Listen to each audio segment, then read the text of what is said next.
You've written a show that's for a lot of people, but kids love, but there's nothing goo goo gaga about it. No. It's not cutesy. It's not saccharine. And that's a huge amount to do with Dahl, a huge amount to do with Dennis Kelly, who wrote the script adaptation.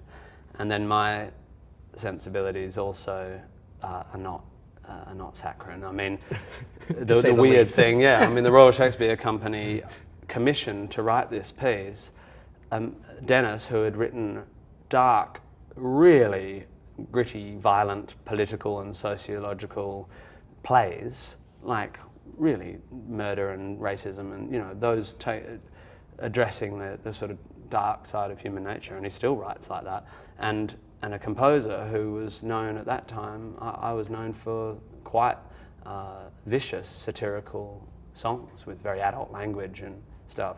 So they took this big risk, but I think it was calculated, cleverly calculated, because it was instinctive that we avoided too much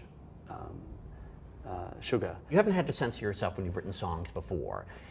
There's certain words you just can't use that you might have used in other songs in this musical. Yeah. Is that a good creative challenge, a tough one? No, it's easier. There's a bit of mythology. I've been writing music for theatre long before I was a comedian, but the challenge of writing for family instead of writing satire for adults doesn't really exist, because there are certain subjects in the world that I think should be addressed with an uncompromised anger. You know, my comedy comes from things I think are wrong with the world. So if I can get laughter out of saying that is bollocks, and I can use language that slaps that home, but that language belongs to that material, and this language belongs to this material. It's just like if you're painting a nighttime scene, you don't get out all your yellows, you get out your deep purples and your blacks. You know, it's just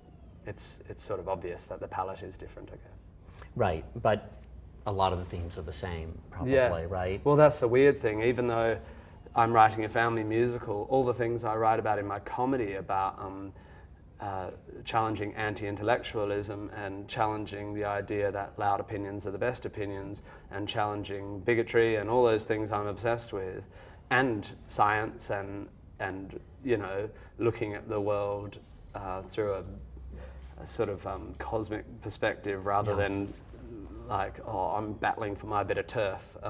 It's all in Matilda. You can't help it. The things that obsess you will always drift into your work, won't they? So not using curse words is just a trivial thing. This is all runs much deeper. Yeah, it's completely trivial. When I use strong language in my comedy, it's a choice, not a compulsion.